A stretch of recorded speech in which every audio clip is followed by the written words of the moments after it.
Hello दोस्तों, स्वागत है आप लोग का जीके एक्सपेडिटेशन में। आज हम देखेंगे छत्तीसगढ़ इतिहास के अति महत्वपूर्ण प्रश्न टॉपिक वाइज देखेंगे, जो कि एग्ज़ाम की दृष्टि से बहुत ही महत्वपूर्ण है। अब से छत्तीसगढ़ के इतिहास के जितने भी प्रश्न आएंगे सभी के सभी प्रश्न टॉपिक वाइज होंगे और सभी महत्वपूर्ण होंगे।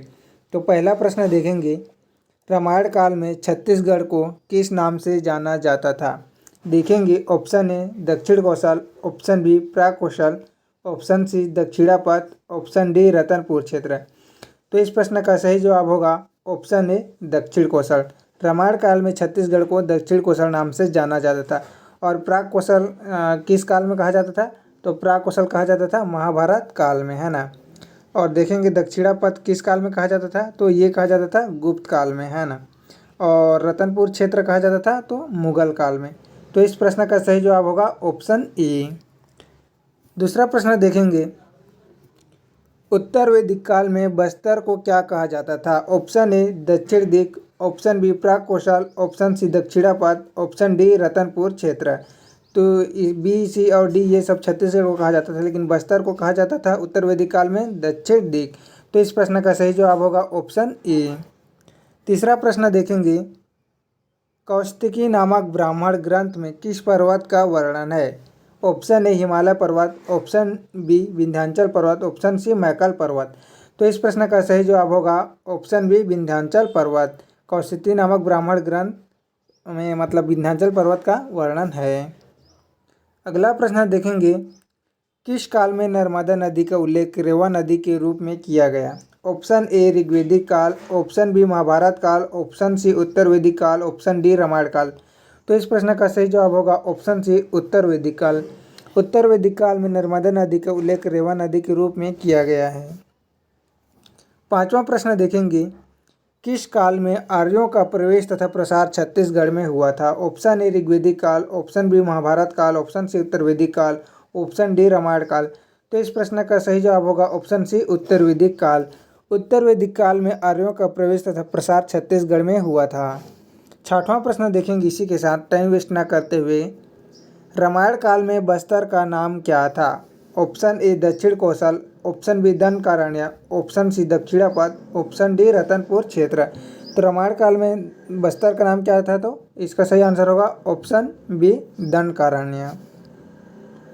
अगला प्रश्न देखेंगे, रामायण काल में दक्षिण कौशल की भाषा क्या थी? Option A Kosli, option B Hindi, option C Sanskrit, option D Marathi. तो इस प्रश्न का सही जवाब होगा ऑप्शन ए कोसली। रामायण काल में दक्षिण कौशल की भाषा थी कोसली। आठवां प्रश्न देखेंगे, छत्तीसगढ़ में कौशल्या माता का मंदिर कहाँ है? देखेंगे option A Bilaspur, option B Chandrakhuri Raipur, option C Korba, option D Janjgir Champa. तो इस प्रश्न का सही जवाब होगा ऑप्शन बी चंद्रखुरी रायपुर। चंद्रखुरी रायपुर में छत्तीसगढ़ में कौशल्या माता का मंदिर है। और कब बना था? तो 1973 में बना था। अगला प्रश्न देखेंगे इसी के साथ जल्दी, छत्तीसगढ़ में भगवान राम का प्रवेश किस जगह से किए थे? मतलब किस जगह से उन्होंने प्रवेश किया था? तो देखेंगे option A Shivri Narayan, option B Chandrakhuri, option C Sitamarhi Harchoka, option D Raigarh. तो इस प्रश्न का सही जवाब होगा ऑप्शन सी सीतामढ़ी हरचौका। सीतामढ़ी हरचौका कहाँ है? तो मनेन्द्रगढ़ चिरमिरी भरतपुर में है। यहीं से भगवान राम जब छत्तीसगढ़ में पहली बार आए थे तो इसी रास्ते से प्रवेश किए थे, ये वही जगह है। 10वां प्रश्न देखेंगे, राम झरना किस जिले में स्थित है? Option A Bilaspur, option B Raigarh, option C Korba, option D Jaspur. तो इस प्रश्न का सही जवाब होगा ऑप्शन बी रायगढ़। किंवदंती के अनुसार माता सीता को जब प्यास लगी थी तब भगवान राम के बाण से इस झरना का निर्माण हुआ था। 11वां प्रश्न देखेंगे, भगवान राम सबरी के जूठे बेर कहाँ पर खाए थे? Option A Chandrakhuri, option B Shivri Narayan, option C Sitamarhi, option D Ramgarh. तो इस प्रश्न का सही जवाब होगा ऑप्शन बी शिवरी नारायण। भगवान राम ने सबरी के जूठे बेर खाए थे शिवरी नारायण में। अगला प्रश्न देखेंगे, श्रृंगी ऋषि का आश्रम कहाँ स्थित है? Option A Baloda Bazar, option B Kanker, option C Sihawa पर्वत, ऑप्शन डी रायगढ़। तो इस प्रश्न का सही जवाब होगा ऑप्शन सी सिहावा पर्वत। और सिहावा पर्वत कहाँ है? तो धमतरी जिले में है।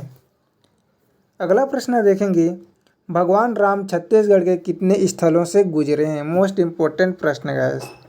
तो इसका होगा option A 75, option B 42, option C 9, option D 51। तो इस प्रश्न का सही जवाब होगा ऑप्शन ए 75। भगवान राम छत्तीसगढ़ के 75 स्थलों से गुजरे हैं। और कितने स्थानों पर रुके हैं बोलेगा, क्वेश्चन आएगा तो उसका आंसर होगा 51। और जीर्ण उद्धार के लिए कितने स्थलों को सिलेक्ट किया गया है? तो 51 को, है ना। प्रथम चरण में 9 और द्वितीय चरण में 42। 14वां प्रश्न देखेंगे, महाभारत के भीष्म पर्व में महानदी का वर्णन किस नाम से मिलता है? Option A Dakshin Kaushal, option B Chitrotpala, option C Nilotpala, option D Mahanadi. तो इस प्रश्न का सही जवाब होगा ऑप्शन बी चित्रोत्पला। महाभारत के भीष्म पर्व में महानदी का वर्णन चित्रोत्पला के रूप में मिलता है। 15वां प्रश्न देखेंगे, महाभारत काल में रतनपुर का प्राचीन नाम क्या था? Option A Manipur, option B Bhander, option C Khalwatika, option D Chitrangadpur है ना। तो महाभारत काल में रतनपुर का प्राचीन नाम था, इसका सही जवाब होगा ऑप्शन ए मणिपुर। और भांडेर किसका नाम था? तो ये आरंग का नाम था। और आरंग कहाँ है? तो रायपुर में है। और चित्रांगतपुर किसका नाम था? तो ये महासमुंद का नाम था। इसी प्रकार अगला प्रश्न देखेंगे जल्दी से, टाइम वेस्ट ना करते हुए। प्रभु अनंत कुटी विहार कहाँ स्थित है? Option A Baloda Bazar, option B Sirpur, option C Janjgir Champa, option D Raigarh. तो इस प्रश्न का सही जवाब होगा ऑप्शन बी सिरपुर। प्रभु अनंत कुटी विहार कहाँ है? तो सिरपुर में है। अगला प्रश्न देखेंगे इसी के साथ, मौर्यकालीन बौद्ध भिक्षुणियों का विहार था। देखेंगे option A Turturiya, option B Bhongapal, option C Malhar, option D Raigarh. तो इस प्रश्न का सही जवाब होगा ऑप्शन ए तुरतुरिया। मौर्यकालीन बौद्ध भिक्षुणियों का विहार था, तो सही आंसर होगा ऑप्शन ए तुरतुरिया। अगला प्रश्न देखेंगे, छत्तीसगढ़ में भगवान बुद्ध की विशाल प्रतिमा कहाँ स्थित है? Option A Turturiya, option B Bhongapal, option C Malhar, option D Raigarh. तो इस प्रश्न का सही जवाब होगा ऑप्शन बी भोंगापाल। और भोंगापाल कहाँ है? तो ये है कोंडागांव में है। कोंडागांव के भोंगापाल में भगवान बुद्ध की विशाल प्रतिमा स्थित है।